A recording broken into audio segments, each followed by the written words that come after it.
নমস্কার বন্ধুরা, আপনাদের রুমু রহস্য পডকাস্টে স্বাগত। আজ আপনাদের জন্য রবীন্দ্রনাথ ঠাকুরের লেখা নিশীথে। শুরু হচ্ছে রবীন্দ্রনাথ ঠাকুরের লেখা নিশীথে।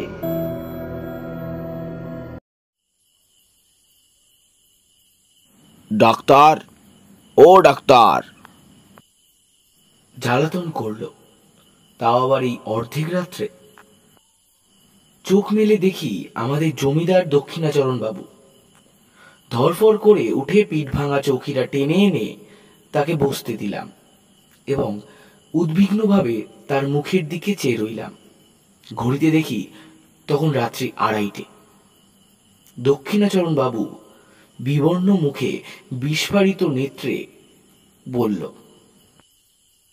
আজ রাত্রে আবার সেই উপদ্রব আরম্ভ হয়েছে। তোমার ওষুধ কোনো কাজে লাগলো না। আমি কিঞ্চিত সংকোচে বললাম, আপনি বোধ করি মদের মাত্রা আবার বাড়িয়েছেন। দক্ষিণাচরণ বাবু অত্যন্ত বিরক্ত হয়ে বললেন, ওটা তোমার ভারী ভ্রম, মদে নয়। আদ্যপান্ত বিবরণ না শুনলে তুমি আসল কারণটা অনুমান করতে পারবে না। কুলুঙ্গির মধ্যে ক্ষুদ্র টিনের ডিবায় ম্লানভাবে কেরোসিন জ্বলছিল। আমি সেটাকে উস্কে দিলাম। একটুখানি আলো জেগে উঠল এবং অনেকখানি ধোঁয়া বাইরে বের হতে লাগলো। কোচাখানা গায়ের উপর টেনে একখানা খবরের কাগজ পেতে প্যাক বাক্সের উপর বসলাম। দক্ষিণাচরণ বাবু বলতে লাগলেন, আমার প্রথম পক্ষে স্ত্রীর মতন এমন গৃহিণী অতি দুর্লভ ছিল, কিন্তু আমার বয়সও তখন বেশি ছিল না, মনের রসও ছিল। তার উপর কাব্যশাস্ত্রটা ভালো করে অধ্যয়ন করেছিলাম, তাই অবিমিশ্র গৃহিণীপনায় মন উঠত না।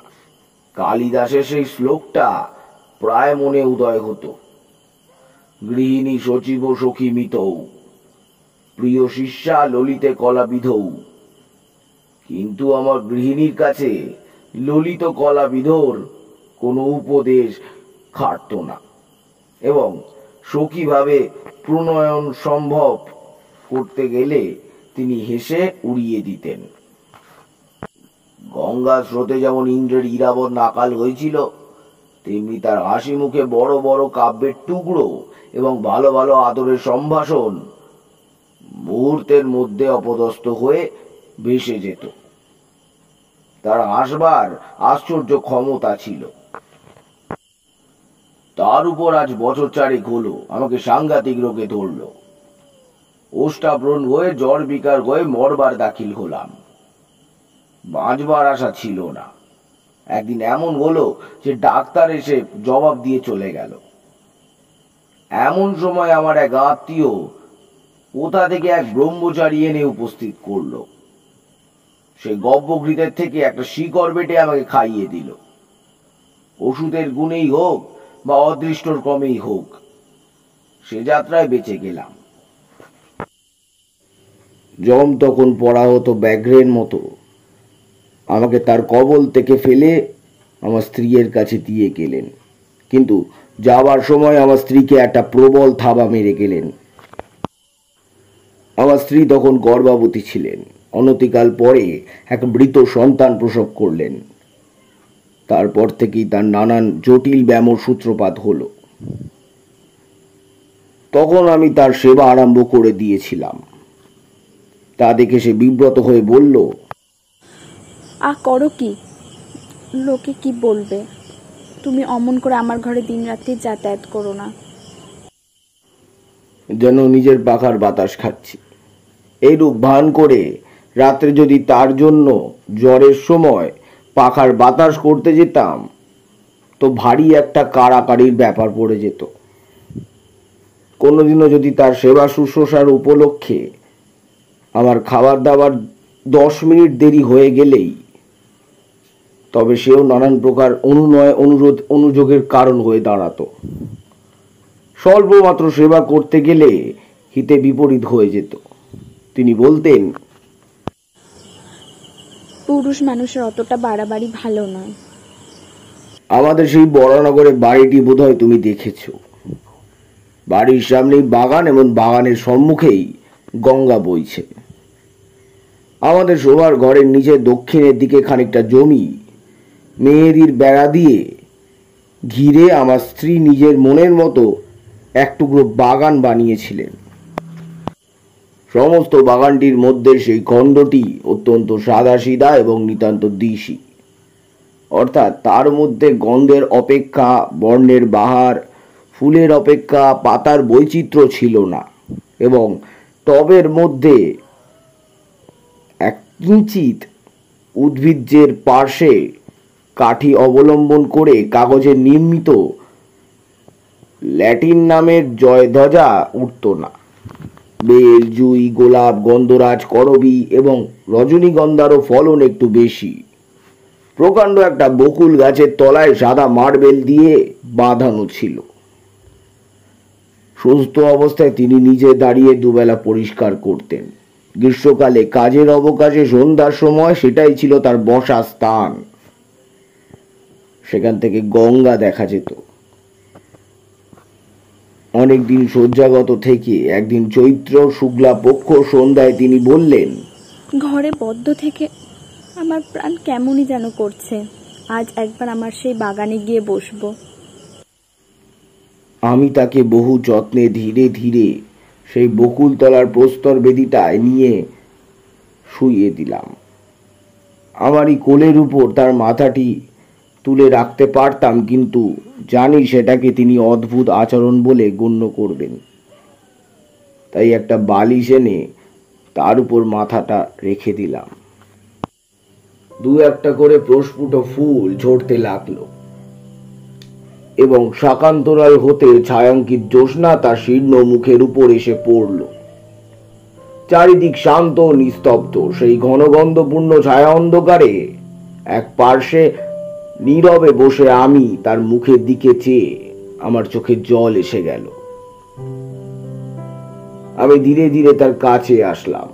দুই হাতে তার একটি উত্তপ্ত শীর্ণ হাত তুলে নিলাম। তিনি তাতে কোনো আপত্তি করলেন না। কিছুক্ষণ এই রূপ চেয়ে চুপ করে বসে থাকলাম। আমার হৃদয় কেমন উদ্বেলিত হয়ে উঠল। আমি বলায়, তোমার ভালোবাসা আমি কোনো কালে ভুলব না।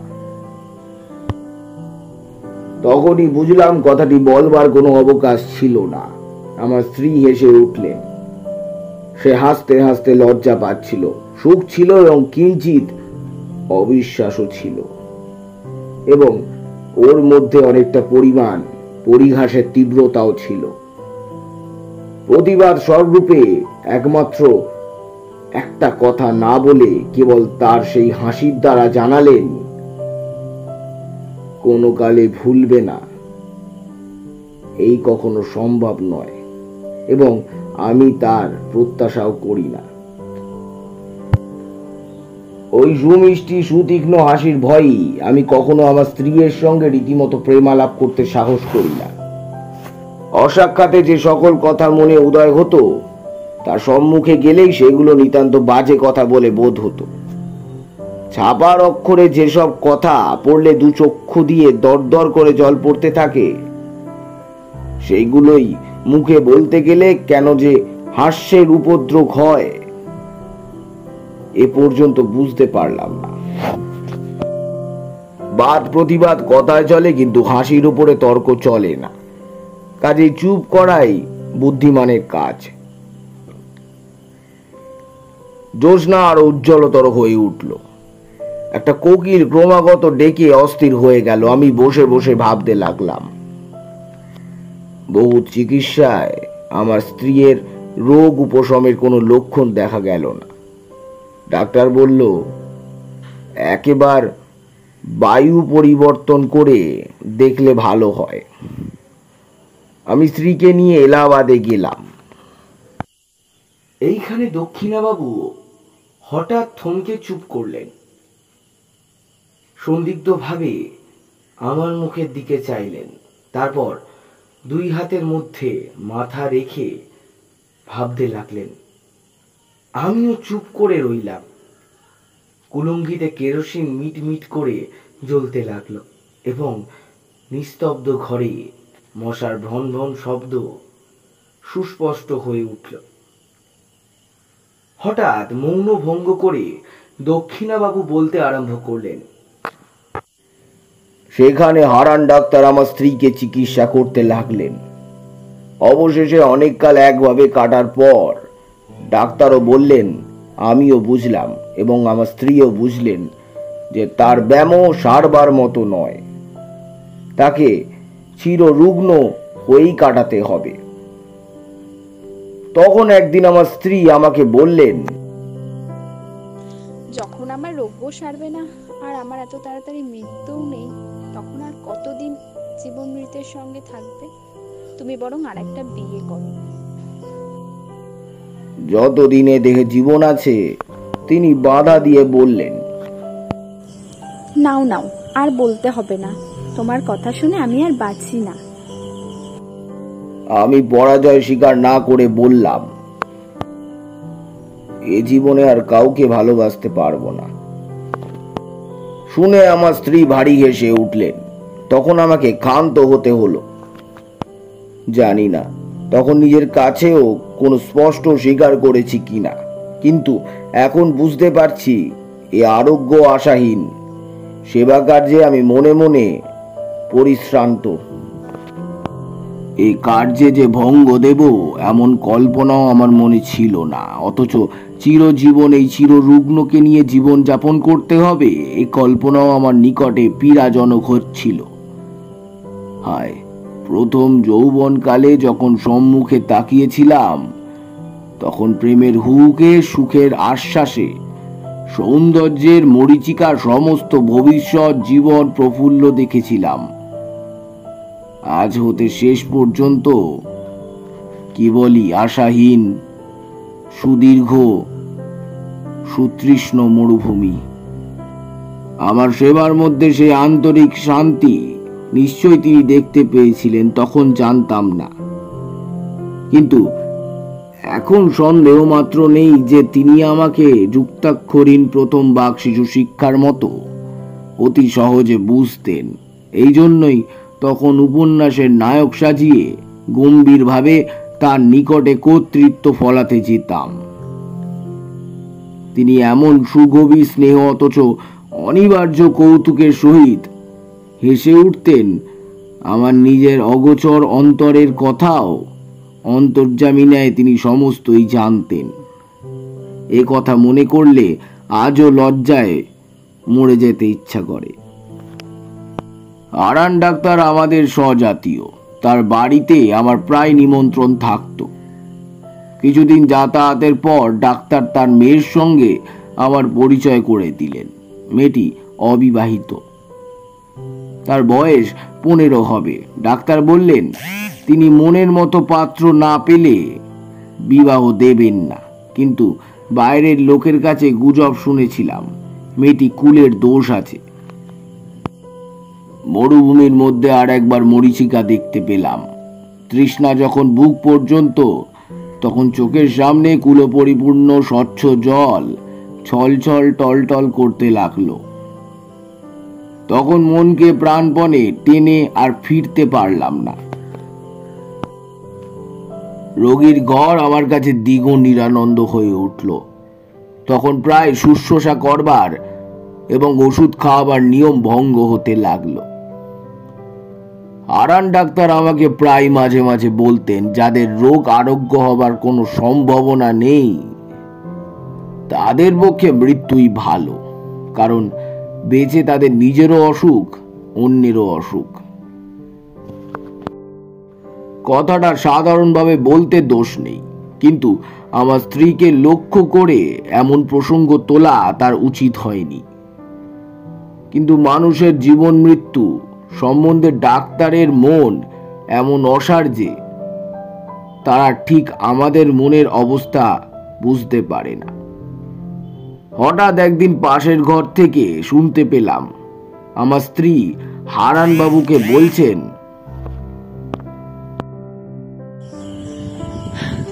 ডাক্তার কতগুলো মিথ্যে ওষুধ খায় ডাক্তারখানার ডিনার বাড়াচ্ছে। কেন?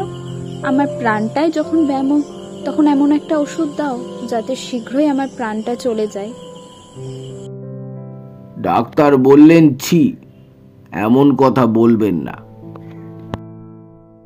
কথাটা শুনে হঠাৎ আমার বুকে বড় আঘাত লাগলো। ডাক্তার চলে গেল। আমার স্ত্রীর ঘরে গিয়ে তার শয্যা প্রান্তে বসলাম। তার কপালে ধীরে ধীরে হাত বুলিয়ে দিতে লাগলাম। তিনি বললেন,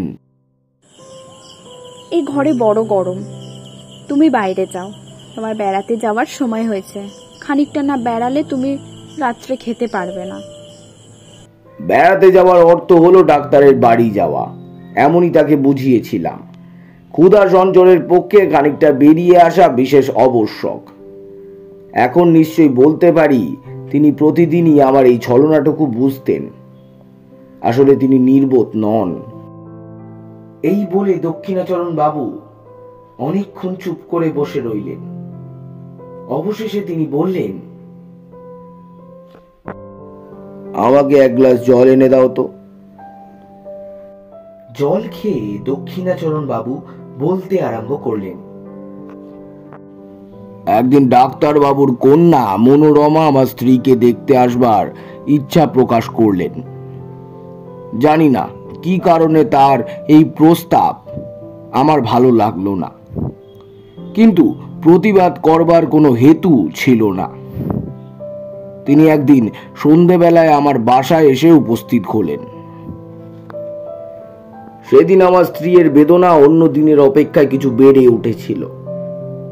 যেদিন তার ব্যথা বাড়ে সেদিন তিনি অত্যন্ত স্থির নিস্তব্ধ হয়ে থাকেন। কেবল মাঝে মাঝে মুষ্টিবদ্ধ হয়ে যায় এবং মুখ নীল হয়ে আসে। তাতেই বোঝা যায় তার যন্ত্রণা। ঘরে কোনো সাড়া ছিল না। আমি শয্যা প্রান্তে চুপ করে বসেছিলাম। সেদিন আমাকে বেড়াতে যাওয়ার অনুরোধ করেননি এমন সামর্থ্য তার ছিল না, কিংবা হয়তো বড় কষ্টের সময় আমি কাছে থাকি এমন ইচ্ছা তার মনে মনে ছিল। চোখে লাগবে বলে কেরোসিনের আলোটা দ্বারের পাশে ছিল। ঘর অন্ধকার এবং নিস্তব্ধ। কেবল একবার যন্ত্রণার কিঞ্চিত উপশমে আমার স্ত্রীর গভীর দীর্ঘশ্বাস শোনা যাচ্ছে। এমন সময় মনোরমা ঘরে প্রবেশদ্বারে দাঁড়ালেন। বিপরীত দিক থেকে কেরোসিনের আলো আসছে তার মুখের উপর। আলো আধারে তিনি কিছুক্ষণ ঘরে কিছুই দেখতে পেলেন না। যখন দ্বারের নিকটে ইতস্তত করতে লাগলেন, আমার স্ত্রী চমকে তার হাত ধরে জিজ্ঞাসা করলেন, ওকে ওকে গো। তার সেই দুর্বল অবস্থায় হঠাৎ অচেনা লোক দেখে ভয় পেয়ে আমাকে 2-3 বার অস্পষ্ট স্বরে প্রশ্ন করল। স্ত্রী একবার আমার মুখের দিকে চাইলেন। আমি তার মুখের দিকে চাইতে পারলাম না। পরক্ষণেই তিনি কিঞ্জরে অভ্যাগতকে বললেন, আপনি আসুন। আমাকে বললেন,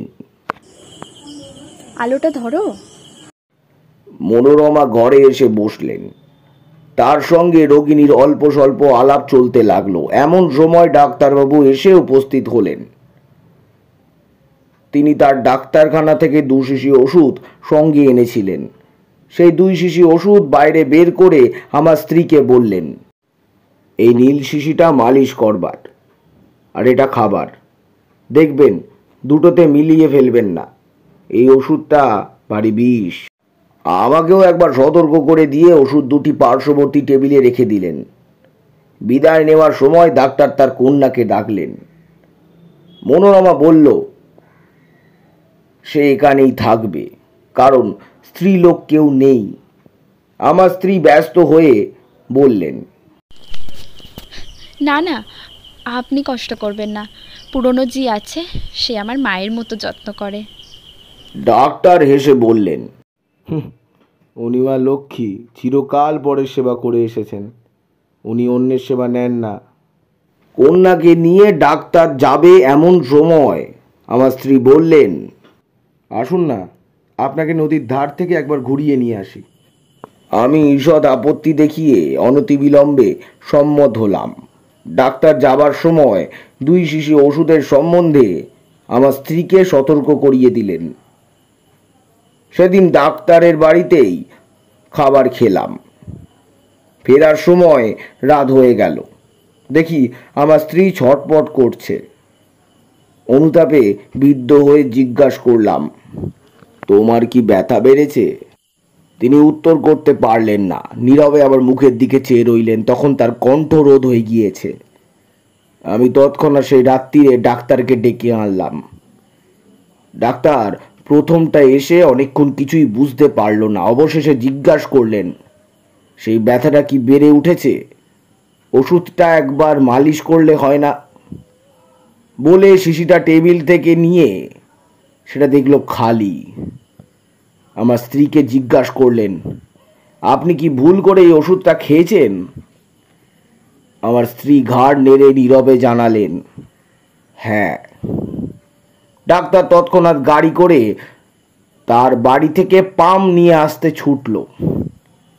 আমি অর্ধ মূর্ছিতের ন্যায় আমার স্ত্রীর বিছনার উপর গিয়ে পড়লাম। তখন মা যেমন তার শিশুকে সান্ত্বনা দেয়, তেমন করেই তিনি আমার মাথা তার বুকের কাছে টেনে এনে 2 হাতের স্পর্শে আমাকে তার মনের কথা বোঝাতে চেয়েছিলেন। শুধু তার সেই করুণ স্পর্শের দ্বারাই আমাকে যেন বারংবার বলতে লাগলেন, শোক করো না, ভালোই হয়েছে, তুমি সুখী হবে। এবং সেই দেখে আমিও সুখে মরলাম।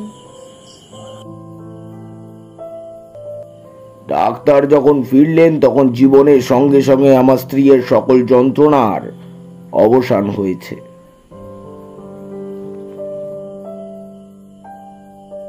দক্ষিণাচরণ বাবু আরেকবার জল খেয়ে বললেন, উফ, বড় গরম। বলে দ্রুত বাইরে বের হয়ে গেলেন। কয়েকবার বারান্দায় পায়চারি করার পর এসে বসলেন। বেশ বোঝা গেল তিনি বলতে চান না, কিন্তু আমি যেন জাদু করে তার নিকট থেকে সব কথা বার করে নিচ্ছি। আবার আরম্ভ করলেন, মনোরমাকে বিবাহ করে দেশে ফিরলাম। মনোরমা তার পিতার সম্মতিক্রমে আমাকে বিবাহ করল। কিন্তু আমি যখন তাকে আদরের কথা বলতাম, প্রেমালাপ করার, তার হৃদয়ের অধিকার করার চেষ্টা করতাম, সে হাসত না, গম্ভীর হয়ে থাকতো। তার মনের কোথায় কোনোখানে কি খটকা লেগে গিয়েছিল। কিন্তু আমি কেমন করে বুঝবো? এই সময় আমার মদ খাবার নেশা অত্যন্ত বেড়ে উঠল। একদিন প্রথম শরতের সন্ধ্যায় মনোরমাকে নিয়ে আমাদের বড়নগরের বাগানে বেড়াতে গিয়েছি। ছমছমে অন্ধকার হয়ে এসেছে। পাখিদের বাসায় ডানা ঝাড়বারও শব্দটুকু নেই। কেবল বেড়াবার পথের দুধারে ঘন ছায়াবৃত ঝাউ গাছ বাতাসে সশব্দে কাঁপছিল। শান্তি বোধ করতেই মনোরমা সেই বকুলতলা শুভ্র পাথরের বেদির উপর নিজের 2 বাহুর ওপর মাথা রেখে শুয়ে পড়ল। আমিও তার কাছে এসে বসলাম। সেখানে অন্ধকার আরো ঘনীভূত। যতটুকু আকাশ দেখা যাচ্ছে একেবারে তারায় আচ্ছন্ন। তরুতলের ঝিল্লি ধ্বনি যেন অনন্ত গগন বক্ষচ্যুত নিঃশব্দতার নিম্ন প্রান্তে একটি শব্দের সরু পাড় বুনে দিয়েছে। সেদিনও বিকালে আমি মদ খেয়েছিলাম। মনটা বেশ একটু তরলাবস্থায় ছিল। অন্ধকার যখন চোখে সয়ে আসলো, তখন বন ছায়াতলে পাণ্ডুর বর্ণে অঙ্কিত সেই শীতল অঞ্চল শান্তকায় রমণী আবছায়া মূর্তি আমার মনে এক অনিবার্য বেগের সঞ্চার করল। মনে হলো ওই যেন একটি ছায়া, ওকে যেন কিছুতেই বাহু দিয়ে ধরতে পারবো না। এমন সময় অন্ধকার ঝাউ গাছের শিকড় দেশে যেন আগুন ধরে উঠল। তার উপর কৃষ্ণপক্ষের জীর্ণ প্রান্ত হলুদ বর্ণ চাঁদ ধীরে ধীরে গাছের মাথার উপরকার আকাশে আরোহণ করল। সাদা পাথরের উপর সাদা শাড়ি পরা সেই শ্রান্ত সায়ন রমণীর মুখের উপর জ্যোৎস্না এসে পড়ল। আমি আর থাকতে পারলাম না। কাছে এসে দুই হাতে তার হাতটি তুলে ধরে বললাম, মনোরমা, তুমি আমায় বিশ্বাস করো না, কিন্তু তোমাকে আমি ভালোবাসি। তোমাকে আমি কোনো কালে ভুলতে পারবো না। কথাটা বলা মাত্র চমকে উঠলাম।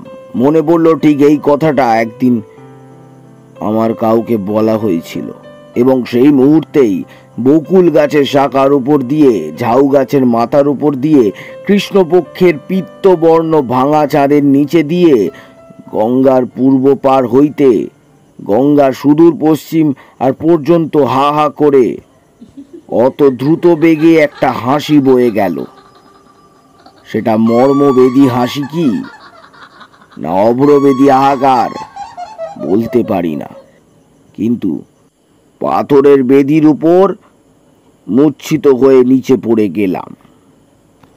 মূর্ছা ভেঙে দেখলাম আমার ঘরের বিছানায় শুয়ে আছি আমি। স্ত্রী জিজ্ঞাসা করলেন, তোমার হঠাৎ এমন কি করে হলো? আমি কেঁপে কেঁপে বললাম, শুনতে পাওনি? সমস্ত আকাশ ভরে হা করে একটা হাসি বয়ে গেল। স্ত্রী হেসে বললেন, সেটি হাসি ছিল না, সেটি এক ঝাঁক পাখি উড়ে গেল, তারই শব্দ আমি শুনতে পেয়েছিলাম।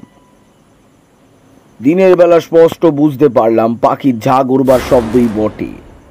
এই সময় উত্তর দেশ থেকে হংস শ্রেণী নদীর চরে চরবার জন্য আসছে, কিন্তু সন্ধ্যা হলে সে বিশ্বাস রাখতে পারতাম না। তখন মনে হতো চারিদিকে সমস্ত অন্ধকার করে ঘন হাসি জমা হয়ে রয়েছে, সামান্য একটা উপলক্ষ। হঠাৎ আকাশ ভরে অন্ধকার বিদীর্ণ করা ধ্বনিত হয়ে উঠবে।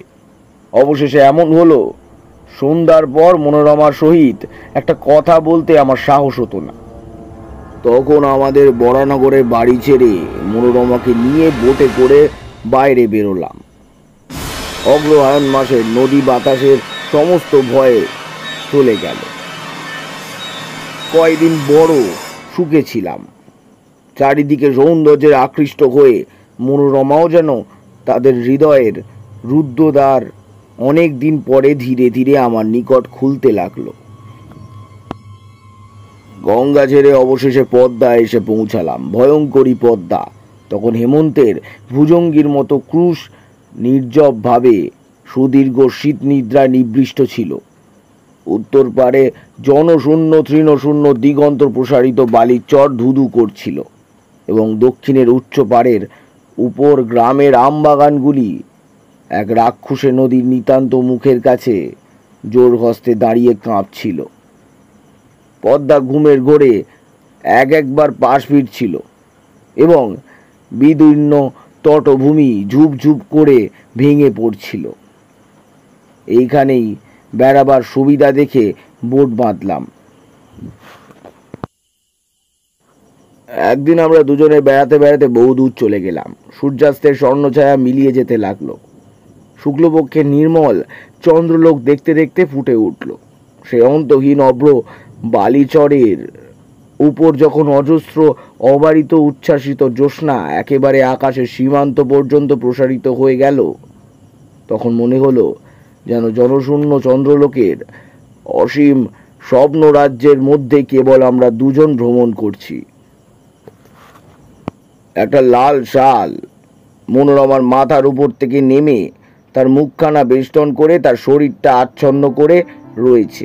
নিস্তব্ধ যখন নিবিড় হতে আসলো, কেবল একটা সীমাহীন দিশাহীন শুভ্রতা এবং শূন্যতা ছাড়া আর কোনো কিছুই রইল না, তখন মনোরমা ধীরে ধীরে হাতটা বার করে আমার হাত চেপে ধরল। অত্যন্ত কাছে এসে যেন তার সমস্ত শরীর, মন, জীবন, যৌবন আমার উপর বিন্যস্ত করে নিতান্ত নির্ভর করে দাঁড়ালো। পুলকিত উদ্বেলিত হৃদয় মনে ঘরের মধ্যে কি যথেষ্ট ভালোবাসা যায়? এইরূপ অনাবৃত আবরিত অত্যন্ত আকাশ না হলে কি দুটি মানুষ কোথাও ধরে? তখন মনে হলো আমাদের ঘর নেই, দ্বার নেই, কোথাও ফিরিবার নেই। এমনকি হাতে হাত ধরে গ্রাম্যহীন পথে উদ্দেশ্যহীন ভ্রমের চন্দ্রলোকিত শূন্যের উপর দিয়ে আবরিতভাবে চলে যাব। এইরূপ চলতে চলতে এক জায়গায় এসে দেখলাম সেই বালুকা রাশির মাঝখানে আদরে একটা জলাশয়ের মতো হয়েছে। পদ্মা সরে যাওয়ার পর সেখানে জল বেঁধে আছে। সেই মরু বালুকা বেষ্টিত নিস্তরঙ্গ নিষুপ্ত নিশ্চল জলটুকুর উপরে একটা সুদীর্ঘ জ্যোৎস্নার রেখা মূর্ছিতভাবে পড়ে আছে। সেই জায়গাটাতে আমরা এসে দাঁড়ালাম। মনোরমা কি ভেবে আমার মুখের দিকে চাইল। তার মাথার উপর থেকে শালটা হঠাৎ খসে পড়ল। আমি তার সেই জ্যোৎস্না বিকশিত মুখখানা তুলে ধরে চুম্বন করলাম। সেই সময় জনমানব শূন্য নিঃসঙ্গ মরুভূমির মধ্যে গম্ভীর স্বরে কে 3 বার বলে উঠল,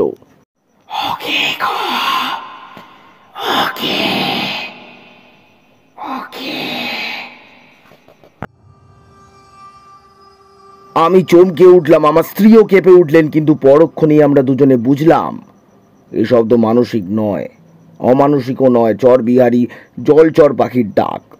হঠাৎ এত রাত্রে তাদের নিরাপদ নিভৃত নিবাসের কাছে লোক সমাগম দেখে উঠেছে।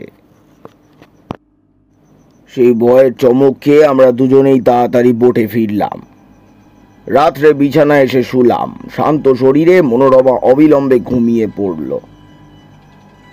তখন অন্ধকারে কে একজন আমার মশারির কাছে দাঁড়িয়ে সুষপ্ত মনোরমার দিকে একমাত্র দীর্ঘ শীর্ণ অস্থিসার আঙুল নির্দেশ করে যেন আমার কানে কানে এসে অত্যন্ত চুপিসারে অস্পষ্ট কণ্ঠে কেবল জিজ্ঞাসা করতে লাগলো,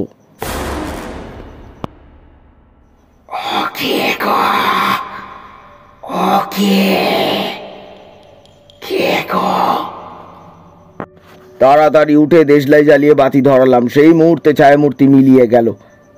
আমার মশারি কেঁপে বোট তুলে উঠল। আমার সমস্ত ঘুমন্ত শরীরের রক্ত হিম করে দিয়ে হা হা করে একটা হাসি অন্ধকারে রাত্রির ভিতর দিয়ে বয়ে চলে গেল। পদ্মা পার হলো, পদ্মার চর পার হলো, তারপর পরবর্তী সমস্ত সুপ্ত দেশ গ্রাম নগর পার হয়ে গেল। যেন তা চিরকাল দেশ দেশান্তর লোক লোকান্তর পার হয়ে ক্রমশ ক্ষীণ থেকে ক্ষীণোত্তর হয়ে অসীম সদূরে চলে যেতে লাগলো। ক্রমে তা যেন জন্ম মৃত্যুর দেশ ছেড়ে চলে যাচ্ছে। ক্রমে তা যেন সূচির অগ্রভাগের ন্যায় ক্ষীণোত্তম হয়ে আসছে।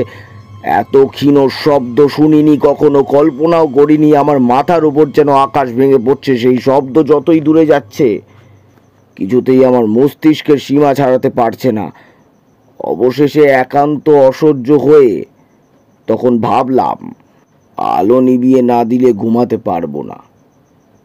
যেমন আলো নিভিয়ে শুলাম, অমনি আমার মশারির পাশে আমার কানের কাছে অন্ধকারে আবার সেই অবরুদ্ধ স্বর বলে উঠল,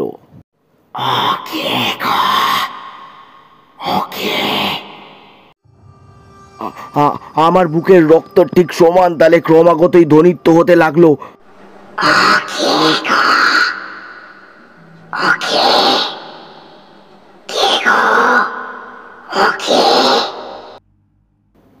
সেই গভীর রাত্রে নিস্তব্ধ বোটের মধ্যে আমার গোলাকার ঘড়িটাও সজীব হয়ে ওঠে। তার ঘন্টার কাঁটা মনোরমার দিকে প্রসারিত করে শেল্পের উপর তালে তালে বলতে লাগলো,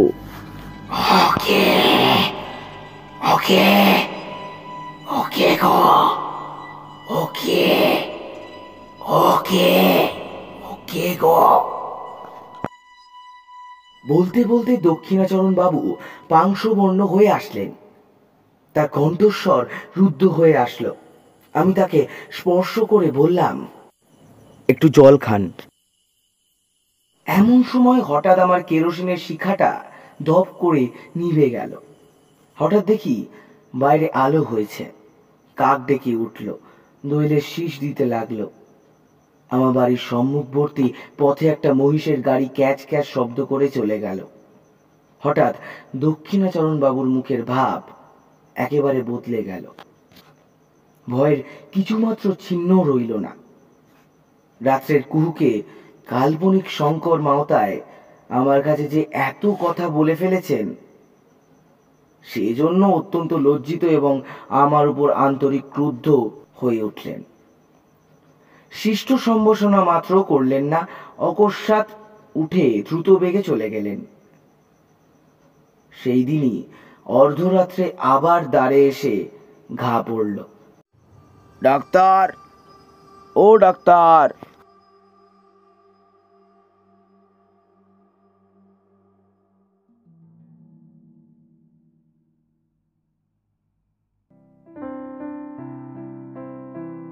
এতক্ষণ আপনারা শুনছিলেন রবীন্দ্রনাথ ঠাকুরের লেখা নিশীথে।